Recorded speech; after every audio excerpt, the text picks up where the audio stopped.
আসসালামু আলাইকুম প্রিয় শিক্ষার্থী বন্ধুরা। আজকে আমি তোমাদের সামনে এসএসসি 2025-এর কিছু গুরুত্বপূর্ণ রিঅ্যারেঞ্জ নিয়ে আলোচনা করব। আমরা এখন নাম্বার 1 রিঅ্যারেঞ্জটি কারেক্ট করার চেষ্টা করব। Put the following parts of the story in correct order to make the whole story. Only the corresponding numbers of the sentence need to be written. তো আমরা এখানে বাংলাদেশের একজন বিখ্যাত ব্যক্তিত্বের জীবনী দেখতে পাচ্ছি।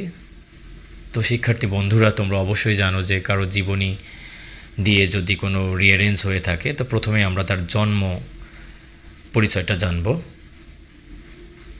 তো জন্ম পরিচয়ে আমরা শুরুতে 8 নম্বরে দেখতে পাচ্ছি, doctor Mohammad Shahidullah was born at Payra village of 24 Parganas in West Bengal on 10 July 1885।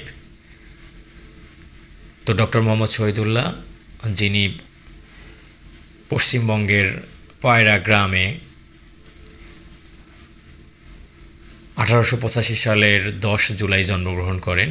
এটা আমরা প্রথমে নিলাম, মাথায় রাখতে হবে। প্রথমে আমাদের জন্ম সাল এবং প্লেস এইটা এখান থেকে নিলাম। এরপরে আমরা তার নেক্সট পরিচয় জানব, অর্থাৎ তার পিতৃ পরিচয়, তার বাবার নাম এবং তার কী কাজ ছিল। নাম্বার এতে এখানে দেওয়া আছে, his father Mofizuddin Ahmed was a warden at the shrine of পীর গোরাচাঁদ। বলা হচ্ছে তার বাবার নাম ছিল মফিজউদ্দিন আহমেদ এবং তিনি পীর গোরাচাঁদ নামক একজন ব্যক্তির মাজারের প্রহরী ছিলেন। তো দ্বিতীয় সেন্টেন্স আমরা কমপ্লিট করলাম। তৃতীয় সেন্টেন্সে আমরা জি নাম্বারে গিয়ে দেখব, doctor Shahidullah learned Urdu, Persian and Arabic at home and Sanskrit at school. অর্থাৎ ডক্টর মোহাম্মদ শহীদুল্লাহ তিনি উর্দু, পার্সিয়ান এবং আরবি ভাষায় শেখেন এবং সংস্কৃতি এই ভাষাটা তিনি স্কুল থেকে শেখেন।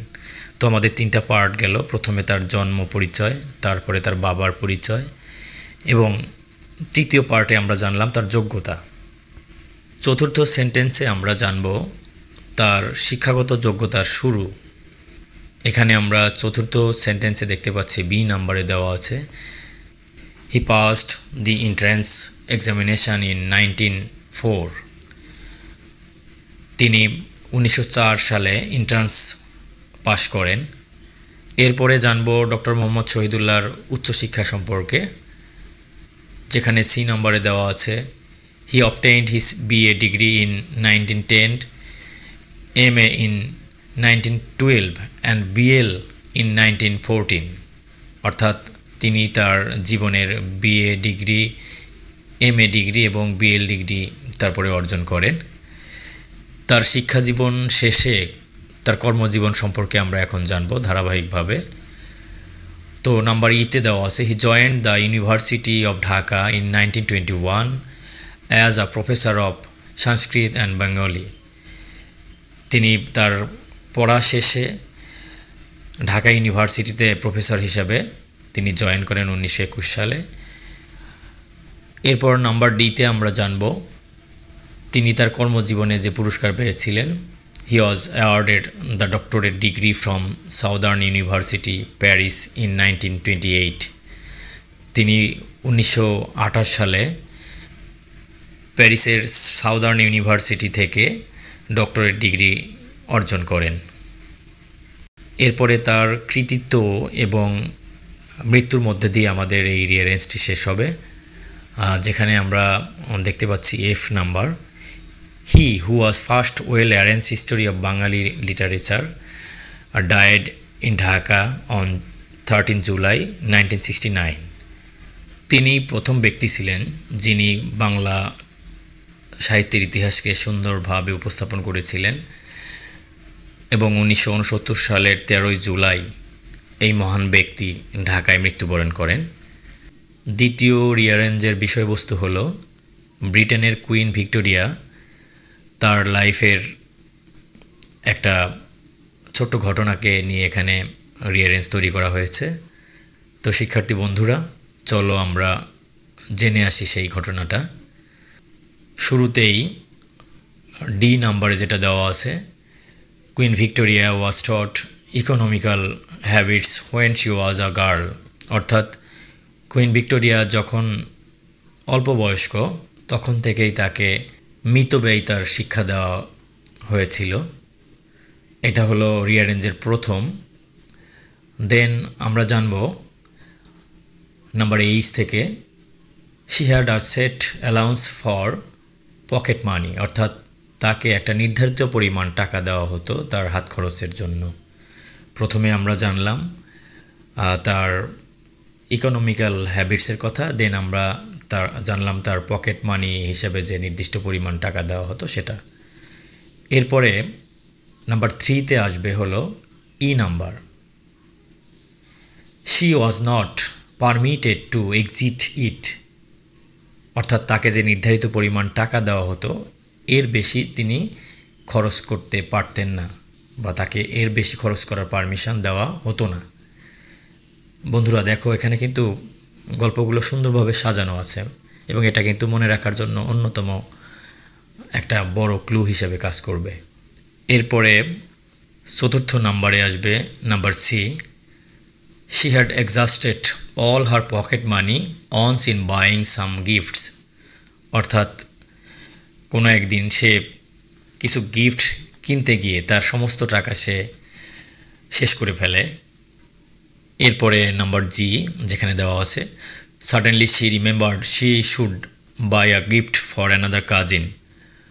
হঠাৎ তার মনে পড়ে যে তার আরও একজন কাজিনের জন্য একটা গিফট কেনা বাদ পড়ে গেছে। তারপরে যেটি আসবে সেটি হলো number A, she saw a box marked half crown. তিনি একটি বক্স দেখলেন এবং যার মূল্য ছিল প্রায় হাফ ক্রাউন। তারপরে আমরা দেখতে পাচ্ছি নাম্বার এফ, যেটা 7 নাম্বারে বসবে, she thought it would be just the very thing for him. তিনি চিন্তা করলেন এই জিনিসটা তার কাজিনের জন্য ভালো হবে। এবং ফাইনালি আমরা নাম্বার বিতে যাব, যেটা 8 নাম্বারে বসবে, but she had no money left. কিন্তু তার কাছে কোনো টাকা অবশিষ্ট ছিল না। তো এই ছিল আমাদের দ্বিতীয় রিয়ারেঞ্জ, যেখানে আমরা একটা ছোট্ট ঘটনাকে অ্যারেঞ্জ করলাম। আশা করি তোমরা মনোযোগ দিয়ে শুনেছ।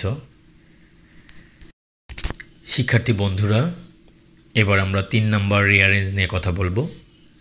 স্টিফেন হকিং, এই ভদ্রলোক সম্পর্কে জানে না এরকম স্টুডেন্ট খুব কমই আছে।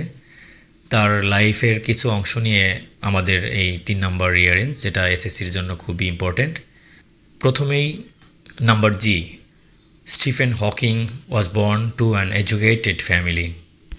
স্টিফেন হকিং একটা শিক্ষিত পরিবারে যিনি জন্মগ্রহণ করেছিলেন। এরপর নাম্বার 2 হবে, he is considered the greatest physicist after Einstein. তাকে বিবেচনা করা হয় আইনস্টাইনের পরে সবথেকে বড় পদার্থবিজ্ঞানী হিসাবে। এরপরে নাম্বার 3তে বসবে, যেটি আছে বি নাম্বারে, he is very skilled in mathematics from an early age and having a brilliant result. অর্থাৎ তিনি তার ছোটোবেলা থেকেই গণিতে তিনি খুবই দক্ষ ছিলেন এবং তার অনেক ভালো ফলাফল ছিল এই বিষয়ে। এবং নাম্বার 3 আরও একটু অংশ আছে, যেটা he was able to join Cambridge University as a Lucasian professor of mathematics. অর্থাৎ সারা বিশ্বে নাম করা কেমব্রিজ ইউনিভার্সিটির লুকেসিয়ান প্রফেসর যে পদটি আছে সেই পদে তিনি জয়েন করতে সক্ষম হয়েছিলেন। এরপরে নাম্বার 4-এ আসবে F number, he got his PhD in cosmology from Cambridge University by the time he was 26 years old. যখন তার বয়স 26 বছর তখন তিনি কেমব্রিজ ইউনিভার্সিটি থেকে তিনি তার পিএইচডি কমপ্লিট করেন। শিক্ষা জীবন শেষে এখন আমরা দেখব তার ব্যক্তি জীবন। তো আমরা নাম্বার ডিতে যাব। He got married in 1963। তিনি 1963 সালে বিয়ে করেন, বিবাহ বন্ধনে আবদ্ধ হন। এরপরে আমরা নাম্বার 6-এ দেখতে পাচ্ছি H number. He wrote a book a brief history of time from the big bang to the present times. অর্থাৎ তিনি একটা বই লেখে, যে বইয়ের নাম ছিল a brief history of time.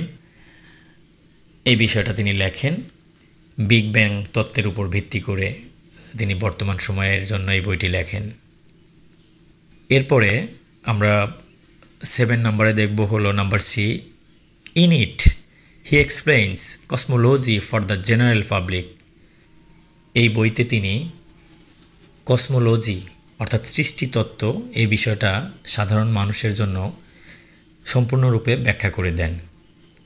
Finally আমরা নাম্বার ইতে যাব, যেটা এই রিয়ারেঞ্জের শেষ ধাপ।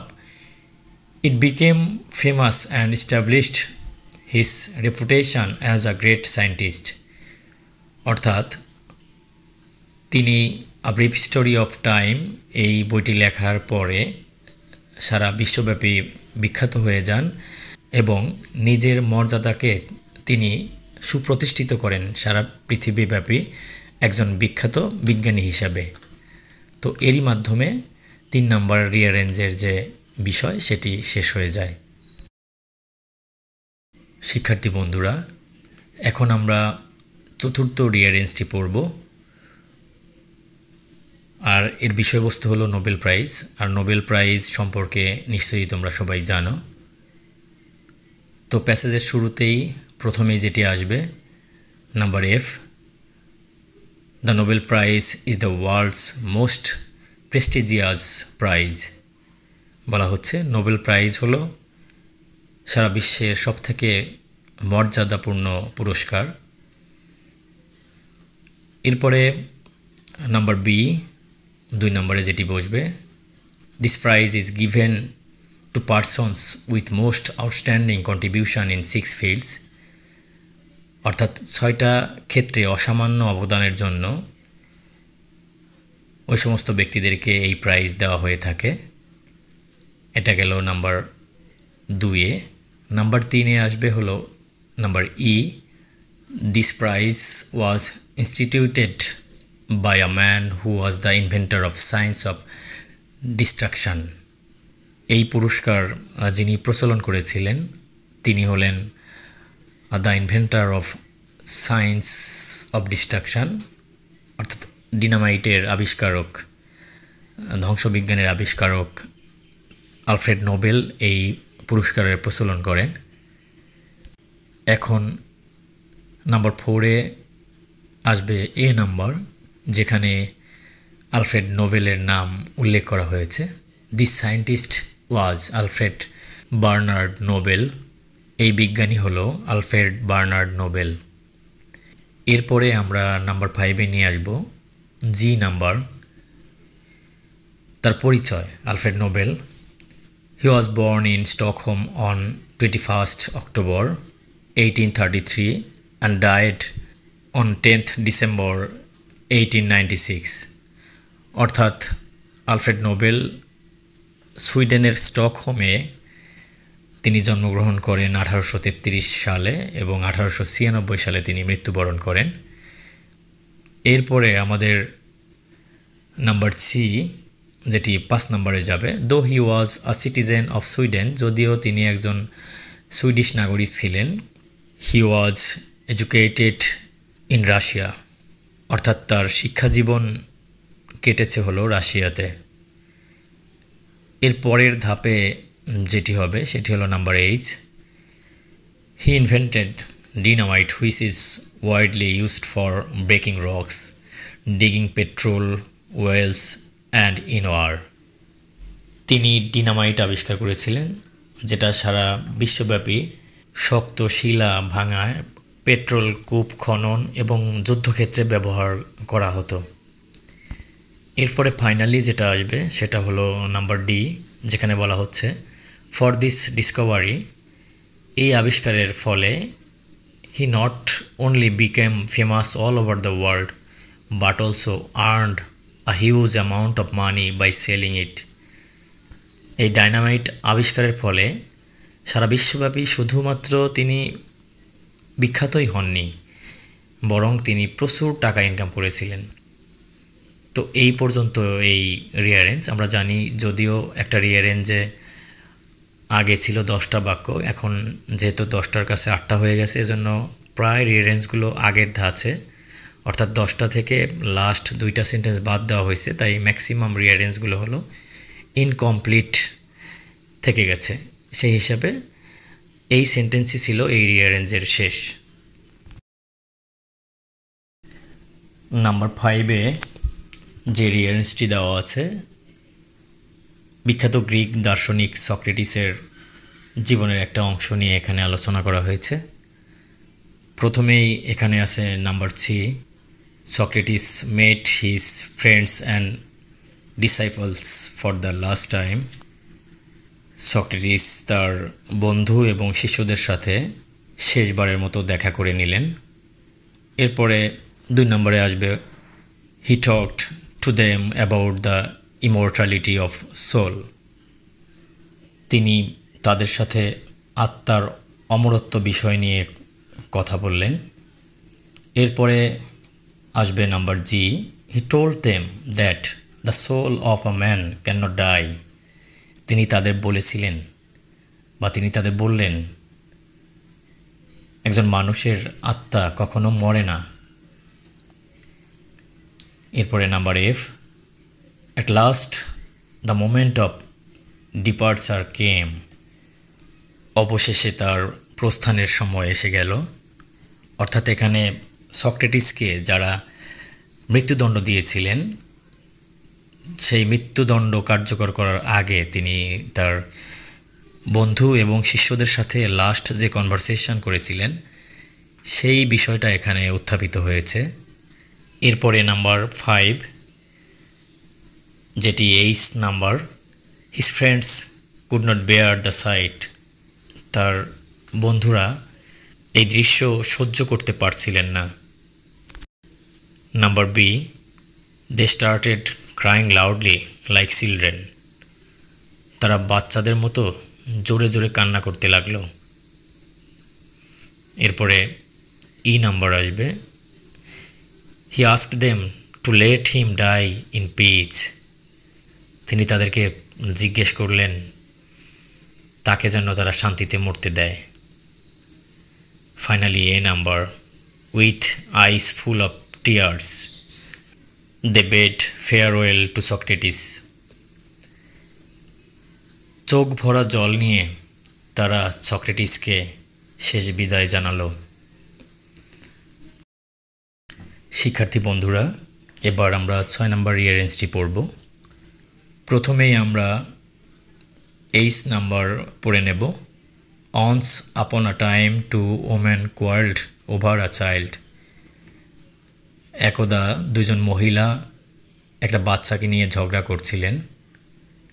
এরপরে C number, both of the woman claim that they are the mother of the child.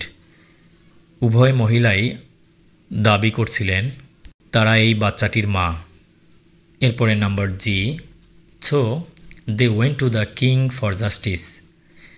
তারপর তারা রাজার কাছে গেল বিচারের জন্য। এরপরে number E, the king listened to the cause of this quarrelling. রাজা এই ঝগড়ার কারণ প্রথমে শুনলেন। এরপরে number F, and he said as both of you are claiming the child. এবং তিনি বললেন যেহেতু তোমরা দুজনই বাচ্চাটিকে দাবি করছো, I shall divide the child into 2 parts to give you. আমি এই বাচ্চাটাকে 2 ভাগে বিভক্ত করব বা 2 টুকরো করব তোমাদেরকে দিয়ে দেওয়ার জন্য। এরপরে number D, just at the time one of the woman cried out.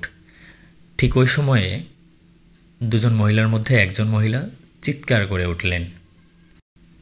Number এতে আছে she gave up her claim and begged for the child's life.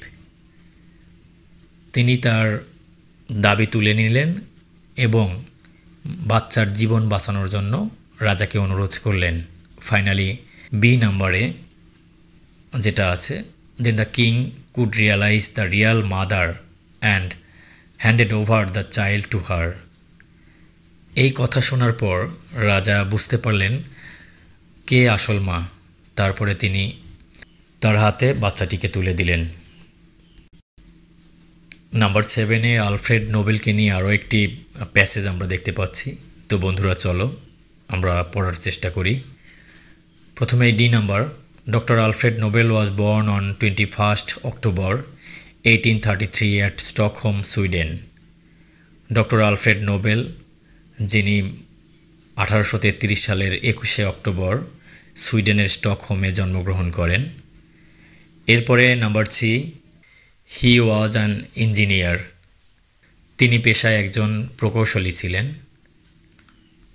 এরপরে নাম্বার এফ, যেখানে বলা হয়েছে he invented dynamite after some years of joining his father's company. তিনি তার বাবার কোম্পানিতে জয়েন করার কিছু বছরের মধ্যেই ডিনামাইট আবিষ্কার করেন। এরপরে number A, he earned a lot of money from his dynamite business. তিনি তার ডিনামাইট ব্যবসা থেকে প্রচুর টাকা ইনকাম করেন। এরপরে number 8, he আন্ডারটুক a plan to give an award for encouraging the creative work.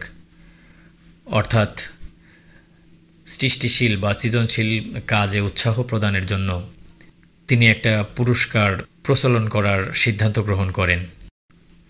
এরপরে number B, this award was named after Alfred Nobel, এবং এই পুরস্কারের নাম রাখা হয় আলফ্রেড নোবেলের নাম অনুসারে। নাম্বার ই, যেখানে বলা হয়েছে so it was called Nobel prize, এবং তাই এটিকে বলা হয় নোবেল প্রাইজ, যেটি আমরা সবাই জানি। ফাইনাল যে সেন্টেন্সটা আসবে সেটা হলো number G, this award was also given for setting piece in the world. পৃথিবীতে শান্তি স্থাপন করার জন্য এই পুরস্কার প্রতি বছর দেওয়া হয়ে থাকে।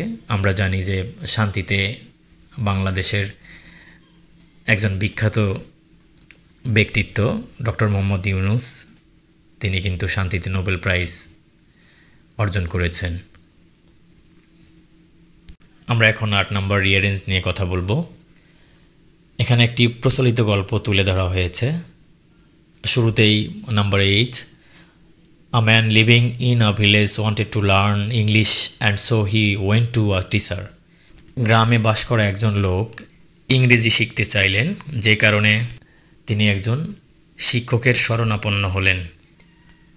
এরপরে number C, the man being dull-headed could not learn English but could learn only yes, no and very well without knowing their meaning. যেহেতু লোকটি কম বুদ্ধিসম্পন্ন ছিল, তাই তিনি ইংরেজি শিখতে পারলেন না, কিন্তু তিনি 3টা শব্দ শিখলেন, যেগুলো হলো ইয়েস, নো এবং ভেরি ওয়েল, যেগুলোর মানে তিনি জানতেন না, কিন্তু শব্দ 3টা তিনি শিখেছিলেন।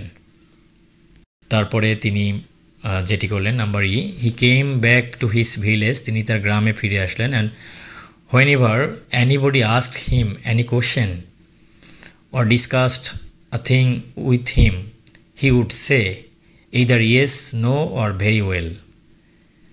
তিনি তার গ্রামে ফেরত আসলেন এবং যখনই কেউ তাকে কোনো কিছু জিজ্ঞেস করত তখন অথবা তার সাথে আলোচনা করত, তখন সে 3টা কথা বলতেন এইভাবে, yes, no or very well, অর্থাৎ হ্যাঁ, না এবং খুব ভালো। এরপরে number G, one night a thief took place in a house of the village and the police were inform of it. এক রাত্রে একটা চোর একটি বাড়িতে লুকিয়েছিল এবং চোরটির ব্যাপারে পুলিশকে জানানো হয়েছিল। এরপরে number B, a police officer went that place, একজন পুলিশ অফিসার সেই জায়গায় গেলেন। And ask all the people there, সেখানকার সব লোককেই জিজ্ঞেস করলেন, if they know anything about the incident, but the villagers replied in the negative. তিনি সবাইকে এই ঘটনার ব্যাপারে জিজ্ঞেস করলেন, কিন্তু সমস্ত গ্রামবাসীরা না বললেন। এরপরে number D, at last the police officer ask the man, he replied in the affirmative. অবশেষে পুলিশ অফিসার সেই লোকটিকে জিজ্ঞেস করলেন এবং তিনি রাজি হলেন। এরপরে নাম্বার এতে দেওয়া আছে, when asked if he had any objection if they took him under the police custody. যখন তাকে জিজ্ঞেস করা হলো, যদি তোমাকে পুলিশি হেফাজতে নেওয়া হয় সেক্ষেত্রে তোমার কি কোনো অবজেকশন আছে? হি অ্যান্সার্ড নো, অর্থাৎ তিনি ইংরেজিতে উত্তর দিলেন না। এরপরে সর্বশেষ যে সেন্টেন্সটি আছে সেটি হলো number F, finally when the police officer wanted to arrest him, he replied as very well and accordingly he was arrested and put to jail. যখন পুলিশ অফিসার তাকে গ্রেপ্তার করতে চাইল তখন তিনি বললেন খুব ভালো, এবং তাকে অ্যারেস্ট করে জেলে নিয়ে যাওয়া হলো। শিক্ষার্থী বন্ধুরা, আমাদের আজকের ভিডিওর সর্বশেষ যে রিয়ারেন্সটি আছে সেটি হলো রবার্ট ব্রুশের সেই বিখ্যাত গল্প নিয়ে। তো চলো আমরা রিয়ারেন্সটি পড়ার চেষ্টা করি। প্রথমেই নাম্বার জি, রবার্ট ব্রুশের পরিচয় তুলে ধরা হয়েছে।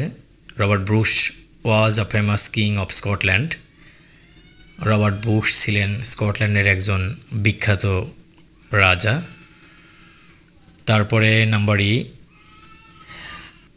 The king of England invaded his kingdom and occupied it, অর্থাৎ ইংল্যান্ডের রাজা তার রাজ্য আক্রমণ করে এবং দখল করে নেয়। এরপরে number B, Robert Bruce fought bravely but lost the battle. Robert Bruce সাহসিকতার সাথে যুদ্ধ করেন কিন্তু হেরে যান। এরপরে আসবে number D, he took shelter in a remote cave. তিনি দূরবর্তী কোনো একটা গুহায় আশ্রয় নেন। এরপরে number C, once while he was laying in the cave, he saw a spider trying hard to reach the ceiling of the cave. একদা যখন তিনি তার গুহায় শুয়েছিলেন তখন তিনি দেখতে পেলেন একটা মাকড়সা গুহার সিলিংয়ে ওঠার জন্য খুব চেষ্টা করছিল। এরপরে নাম্বার এ, যেখানে বলা হয়েছে but it didn't give up hope and at last succeeded. এটি তার আশা ছাড়েনি এবং অবশেষে সে সফলতা অর্জন করল। ফাইনালি এফ নাম্বার, যেটি হবে Robert Bruce attack the enemies and lastly he regained his kingdom. এই ঘটনায় অনুপ্রাণিত হয়ে এখানে বলা হয়েছে যে রবার্ট ব্রুশ শত্রুদেরকে আবারও আক্রমণ করলেন এবং নিজের রাজ্য তিনি আবার পুনরুদ্ধার করলেন।